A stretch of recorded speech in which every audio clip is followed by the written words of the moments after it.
Welcome to AJ study. मैं अजय कुमार आप सभी के बीच जुड़े हैं फिर से एक नया चैप्टर लेकर के, जिसमें आज हम चर्चा करने वाले हैं आपके बीच क्लास 10th का जो गणित का चैप्टर है एनसीईआरटी बुक, जिसमें हम चर्चा करेंगे अध्याय 14 संख्यांकी और अध्याय 15 प्रायिकता को लेकर के आए हैं। एक शॉर्ट नोट्स में हम केवल नियम को समझेंगे, कुछ महत्वपूर्ण फार्मूला को समझेंगे। यदि आप फार्मूला को पूरी तरह से समझ लेते हैं, कंप्लीट कर लेते हैं, कैसे अप्लाई करना है, तो केवल आपको रहेगा सोल्व करने के लिए, वो आप कर सकते हैं। तो हम ये इस वीडियो में केवल समझाने का प्रयास करेंगे कि संख्यांकी में हमें क्या पढ़ना है और इसका फार्मूला क्या है और इस फार्मूला को हम कैसे यूज करते हैं। यदि आप लोग नहीं देखे हैं क्लास 10th का जो त्रिभुज का चैप्टर है अध्याय 6, उसमें जितने भी इंपॉर्टेंट शॉर्ट नोट्स बन सकता है वे हम सारे शॉर्ट नोट्स का जो है वीडियो हम बना चुके हैं। करीब 30 मिनट का वो वीडियो होगा।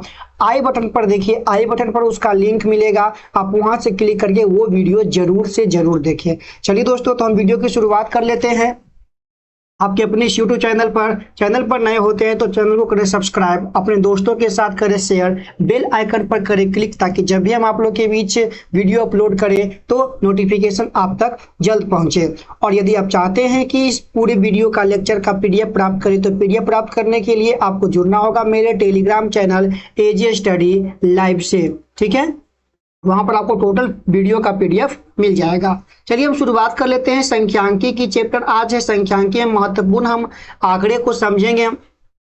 सबसे पहले अगर हम आंकड़े की बात कर लेते हैं तो दो प्रकार के हम आंकड़ों की बात करेंगे। एक आंकड़ा होता है जो अवर्गीकृत होता है और एक आपका होता है जो आपका वर्गीकृत होता है। ठीक है, ये दोनों के अगर केंद्रीय प्रवृत्ति को समझे तो हम इसको 3 रूपों में बांट करके देखते हैं।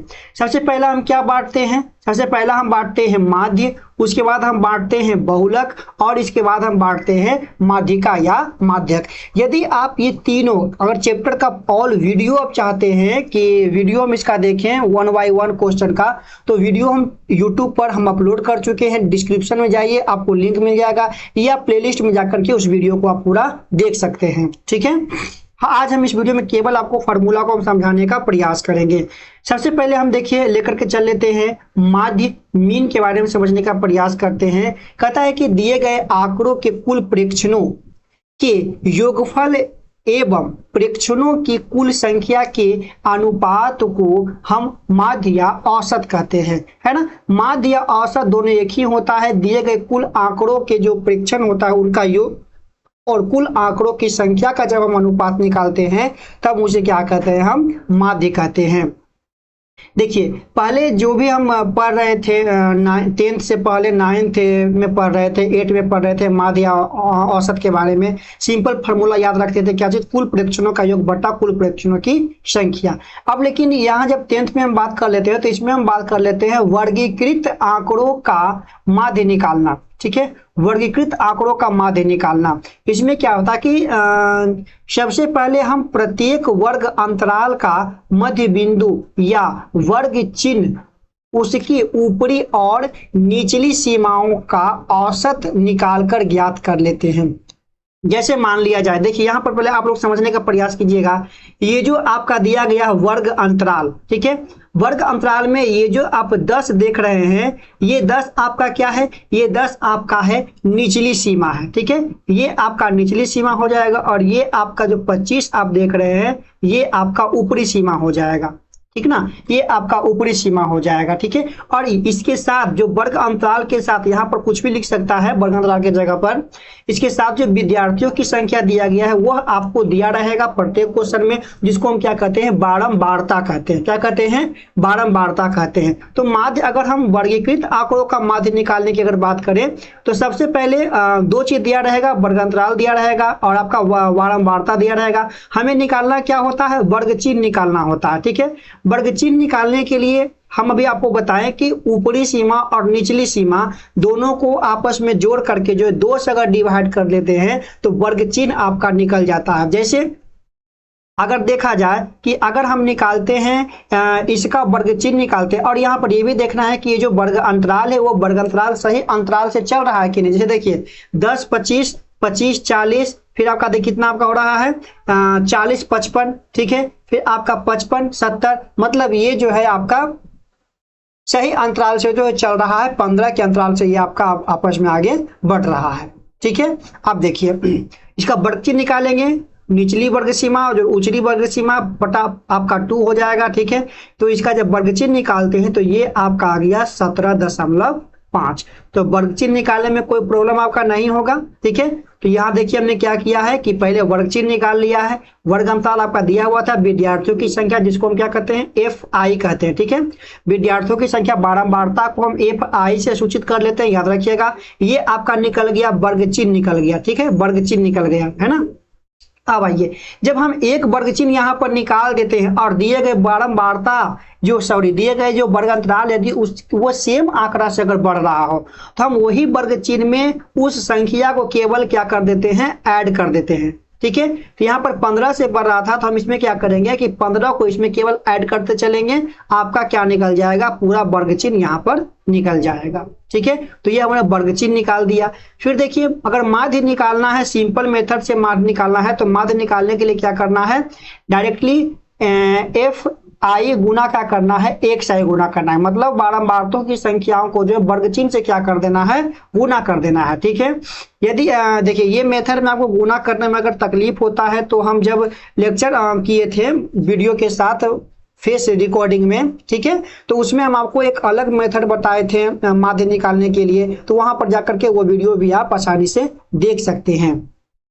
यहाँ पर क्या करेंगे, अब FI गुना XI करेंगे, ठीक है। तो दोनों को यहाँ पर इंटू कर दिया, 2 इंटू किया 17.5 से किया तो आपका 35.0 आ गया। उसी प्रकार से हम टोटल क्या कर देंगे, FI से XI में गुना कर देंगे, ठीक है। अब देखिए हमने क्या कहा था, माध्य के लिए जो फॉर्मूला हम आपको बताए थे, माध्य के लिए जिसको हम X से डिनोट कर लेते हैं, तो इसका फॉर्मूला क्या था कि कुल प्रेक्षणों का योग। तो कुल प्रेक्षणों का योग हमने जितना भी प्रेक्षण किया वर्गीकृत आंकड़ों में, तो ये आपका कहलाएगा कुल प्रेक्षण। यहाँ देखिए गणित में जो कुल योग होता है उस योग को हम सिग्मा से सूचित कर लेते हैं, ठीक है ना। तो माध्य बराबर हम एक फॉर्मूला यहाँ पर निकाल लेते हैं, sigma FI into XI, sigma FI into XI बटा क्या निकाल लेते हैं, सिग्मा FI, ठीक है। तो यहाँ पर जब हम ये पूरा को ऐड कर लेते हैं तो ये आपका आता है 1860, मैंने 1860 आपका रहा है, और सिग्मा वही FI का मान निकाल लेते हैं तो ये आपका कितना रहा, 30 आ रहा है। जब हम डिवाइड करके जो भी आपको प्राप्त होगा वे आपका क्या मिल जाएगा, ये दिए गए वर्गीकृत आंकड़ों का माध्य आपका तैयार हो जाएगा, ठीक है। इसमें थोड़ा सा प्रॉब्लम होता है गुना करने में, लेकिन जो मेथड हम आपको शॉर्ट मेथड बताए थे वो मेथड आपको वीडियो में मिल जाएगा, डिस्क्रिप्शन में आपको उसका लिंक मिलेगा या आई बटन पर आप देखिए उसका लिंक आपको मिल जाएगा। देखिए अगला हम बात कर लेते हैं बहुलक की बात करते हैं। हम केवल फार्मूला को सजाने के लिए समझेंगे, एक बार हम फार्मूला को देख लेंगे, आप भूलिएगा नहीं, ठीक है, अब भूलिएगा नहीं। देखिए अगर हम बहुलक कहें तो बहुलक में हम क्या देखते हैं, यदि हम अब वर्गीकृत आंकड़ों में देखते हैं तो बहुलक क्या होता है, सिंपल, दिए गए आंकड़ों में जिसकी संख्या क्या हो, अधिक बड़ा है ना, दिए गए आंकड़ों में जिसकी संख्या अधिक बड़ा है उसे हम बहुलक कह देते हैं, बहुलक वाले पार्ट वो आपका हो जाता है।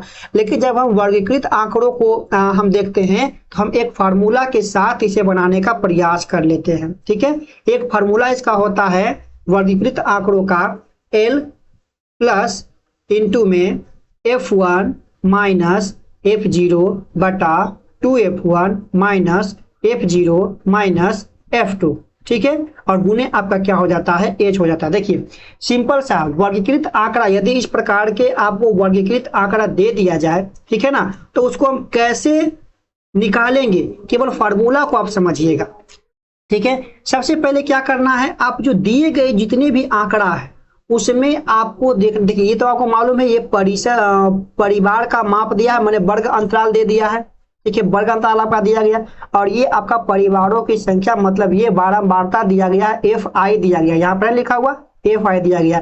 तो हम बहुलक में ये भी देखेंगे जो बारंबारता में FI में जो मान दिया रहेगा, ठीक है, उसमें मैक्सिमम मान किस वर्ग का है, मैक्सिमम मान। तो मैक्सिमम मान हम क्या करेंगे, मैक्सिमम मान देखिए ये आपका हो रहा है 8 हो रहा है, जो वर्ग किसमें पड़ रहा है, 3 और 5 में आपका पड़ रहा है, किसमें पड़ रहा है, 3 और 5 में आपका पड़ रहा है, क्लियर है। तो हम क्या करेंगे कि जो आंकड़ा दिया गया उसमें अधिकतम वर्ग अगर हम अधिकतम वर्ग बारंबारता की बात करें तो वो आपका 8 हो गया, ठीक है, 8 हो गया। तो बहुलक वर्ग आपका क्या हो जाएगा, बहुलक वर्ग आपका क्या हो जाएगा 3 और 5, ठीक है, बहुलक वर्ग आपका क्या हो जाएगा 3 और 5। अब देखिए 3, यहां पर जो 3 आप देख रहे हैं, ये 3 को हम क्या कहेंगे एल, ठीक है, बहुलक वर्ग की निम्न सीमा। 3 को हम क्या कहेंगे, यही समझना है फार्मूला में, आपको यही समझने पर ध्यान देना है केवल। ये जो आप 3 देख रहे हैं, पहले सबसे पहले हम क्या करेंगे, फार्मूला को सीखेंगे कि एल कौन है, F1 कौन है, F0 कौन है, फिर आपका 2F1 कौन है, फिर F0 कौन है, फिर F2 कौन है, ये हम समझने का पहले प्रयास करेंगे। सबसे पहले हम एल खोजेंगे। एल खोजने के लिए क्या करना है, हमें बहुलक वर्ग की बारंबारता को पकड़ना है जो सबसे मैक्सिमम हो। तो ये आपका 8 हो गया, तो बहुलक वर्ग कौन आपका हो गया, तो 3 और 5। तो 3 और 5 में जो निम्न सीमा होगा वो आपका क्या कहलाएगा, एल कहलाएगा, जैसा कि आपका यहाँ पर देख सकते हैं। अब देखो सिंपल ध्यान देना, ये आपका क्या होगा, कलर हम थोड़ा सा चेंज कर लेते हैं इसका। देखिए ध्यान दीजिएगा, ये आपका क्या हो गया, ये 3 जो देख रहे हैं वो आपका हो गया एल हो गया, ठीक है, ये आपका एल हो गया। अब क्या करना है, हमें खोजना है F1, F0, F2, 3 खोजना है, ठीक है, F1, F0 और F2, है ना।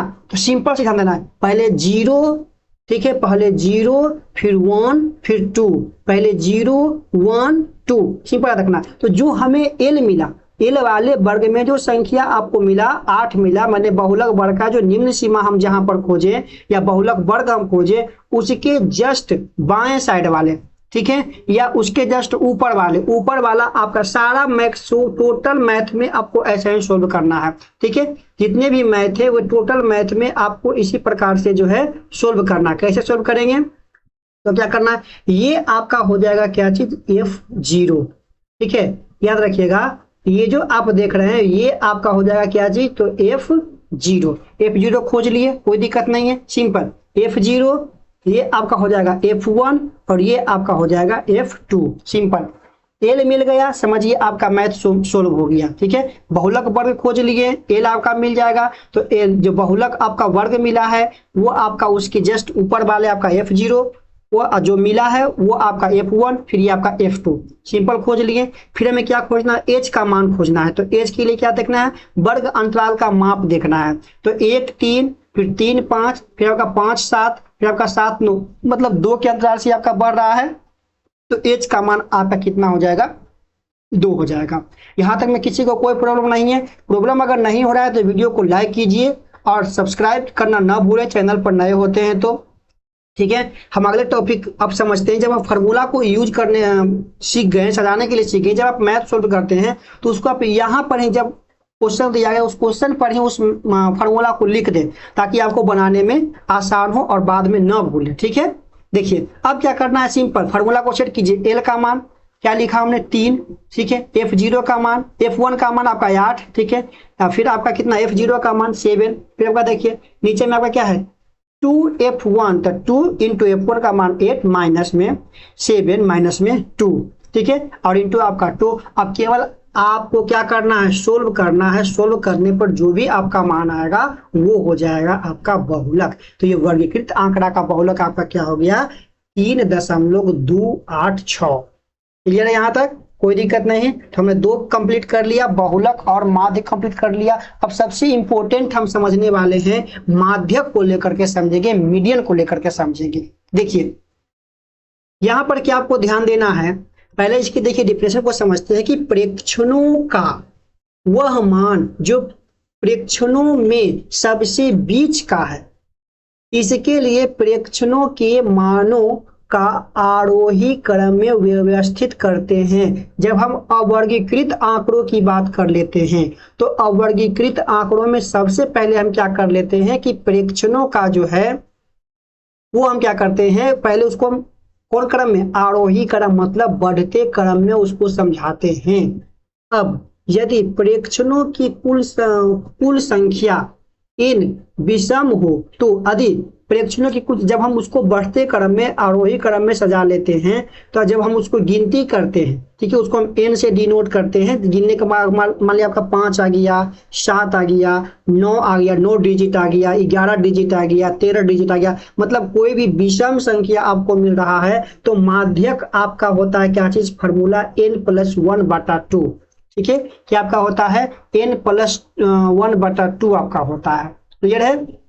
अब देखिए बात कर लेते हैं, यदि वही प्रेक्षणों की संख्या यदि गिनने पर कोई सम संख्या प्राप्त हो, मतलब n का मान यदि 2 आ जाए, 4 आ जाए, 6 आ जाए, 8 आ जाए, 10 आ जाए, 20 आ जाए, 50 आ जाए, ठीक है, तो उसके लिए जब हम माध्यक निकालते हैं तो दो चीज याद रखना है। ठीक है, n/2 पहले निकालेंगे, n/2 पहले निकालेंगे और उसके बाद हम n/2+1 निकालेंगे। ठीक है, n/2+1 निकालेंगे, फिर क्या करेंगे, n/2 प्लस जितना भी मान आएगा n/2+1 का, वो दोनों का निकाल देंगे औसत, मतलब दोनों के मान को जोड़ करके 2 से क्या कर देना, उसको डिवाइड कर देना है। क्या करना है, 2 से डिवाइड करना है। तो ये अवर्गीकृत आंकड़ा सिंपल प्रकार से आप वन लाइनर में निकाल सकते हैं इसको। ऑब्जेक्टिव में इस प्रकार के क्वेश्चन की संभावना बहुत अधिक होता है।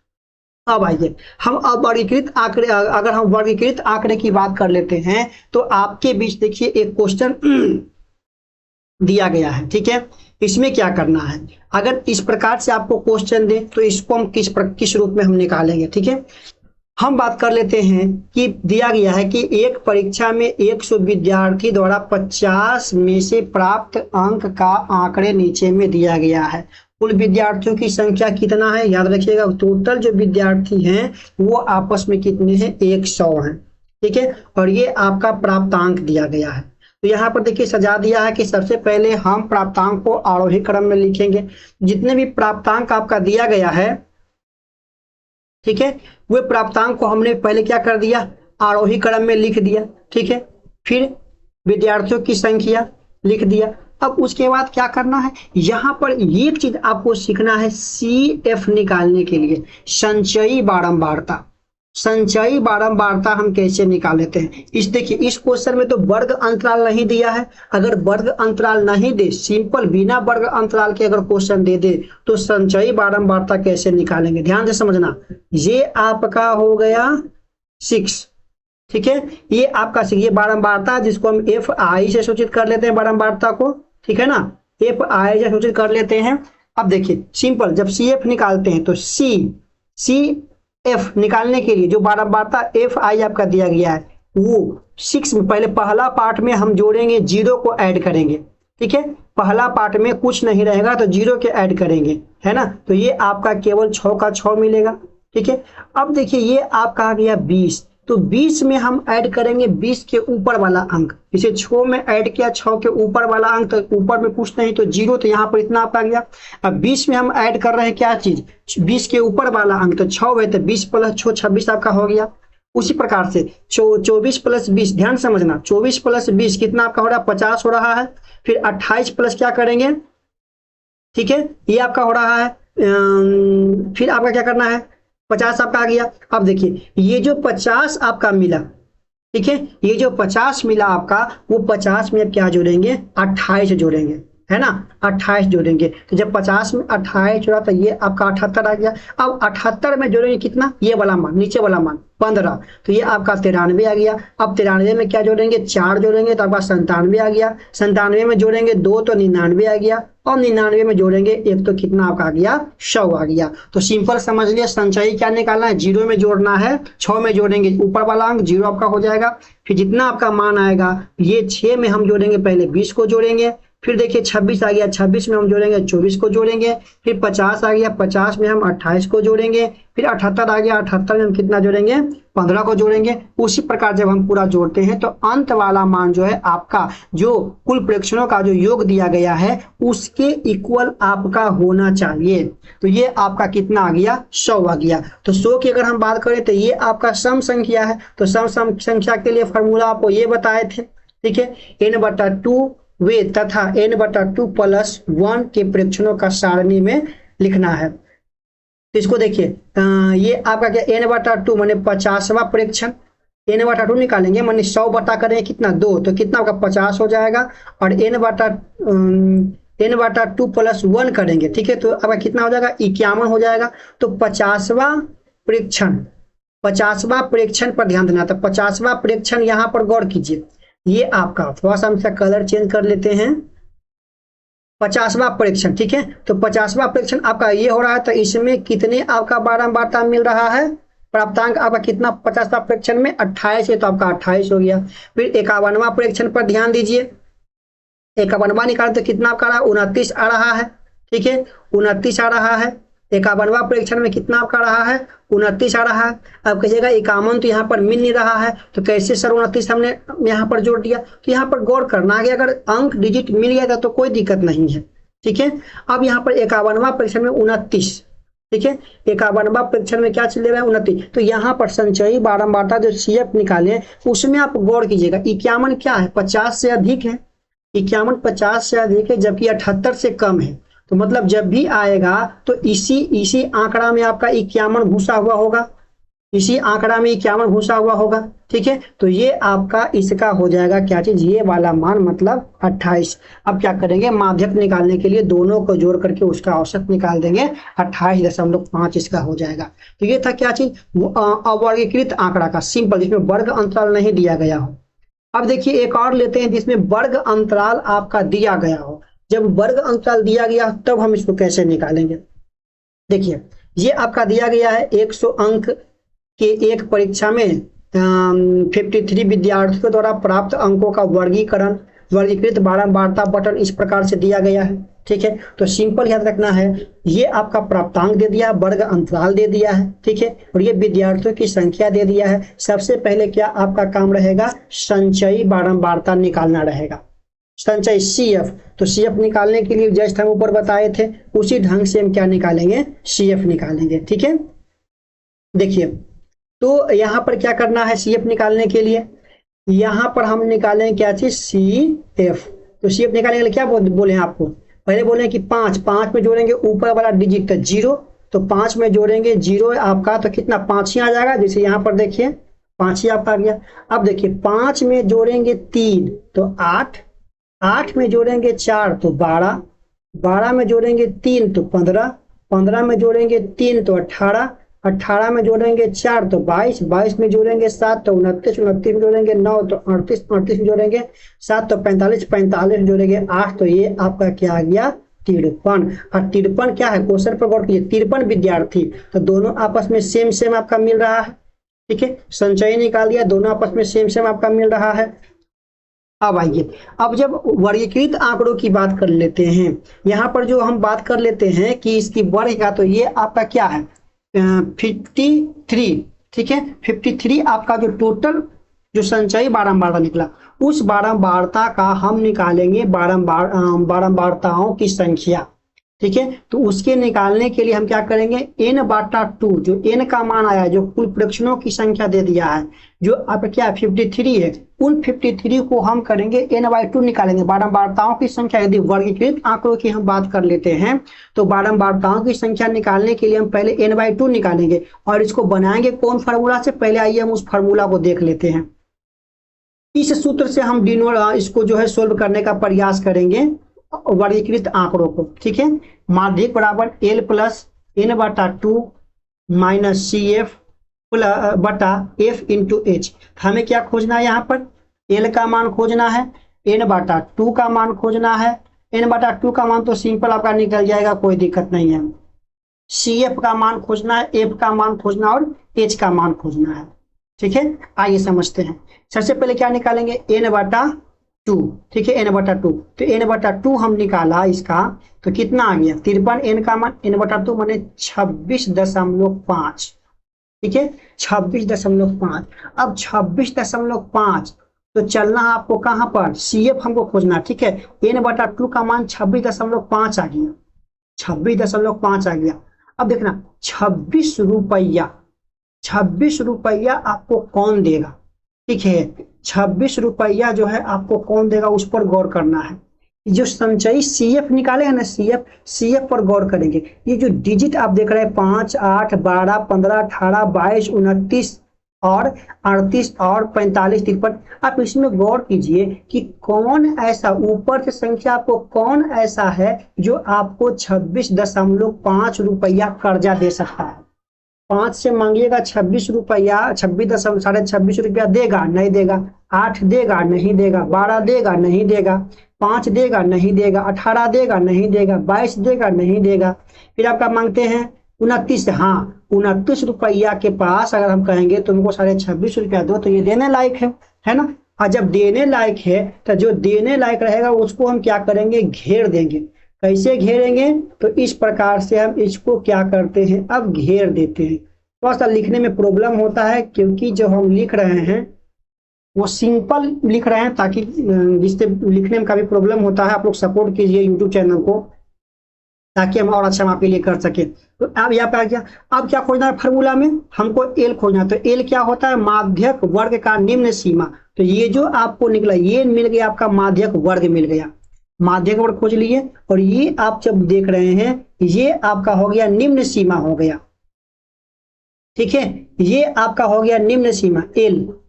तो एल का मान कितना आ गया, 60। एल का मान खोजने में कोई दिक्कत, पहले n/2 निकालेंगे, कर्जा मांगेंगे, संचयी से कर्जा मांगेंगे, जोन पहले दे दिया उसको हम घेर देंगे।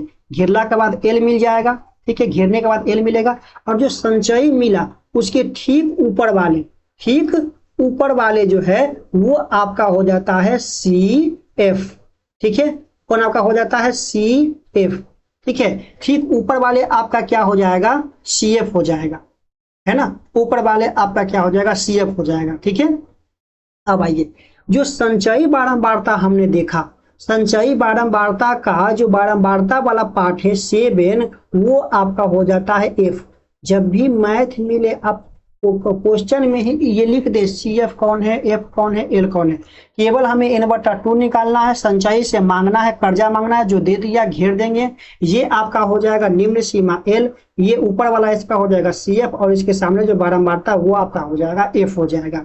अब किसकी हमको जरूरत है, किसका, H का जरूरत है। तो H आप लोग जानबे करते हैं वर्ग अंतराल, तो इसका वर्ग अंतराल इतना तो 10 के डिफरेंस से बन रहा है। तो H का मान आपका कितना मिल जाएगा, 10 मिल जाएगा। यही चीज को हम यहाँ पर क्या कर लिए हैं, सजा दिए हैं, ठीक है, इसको हम यहाँ पर सजा दिए। अब क्या करना है कि मान को पुट करना है, सिंपल सोल्व करना है, ठीक है।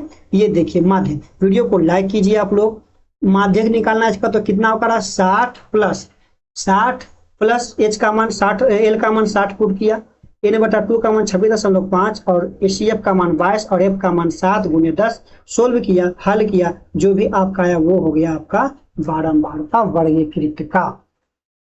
अब VBI बात यहाँ से याद रखना, उपरोक्त तीनों केंद्रीय प्रवृत्ति में मापकों के बीच एक संबंध है, जो कि बार बार एग्जाम में आपका ये पूछ देता है प्रश्न, ये बार बार एग्जाम में पूछ देता है, एकदम ध्यान से समझिए इसको, ठीक है, बार बार ये एग्जाम में पूछ देता है।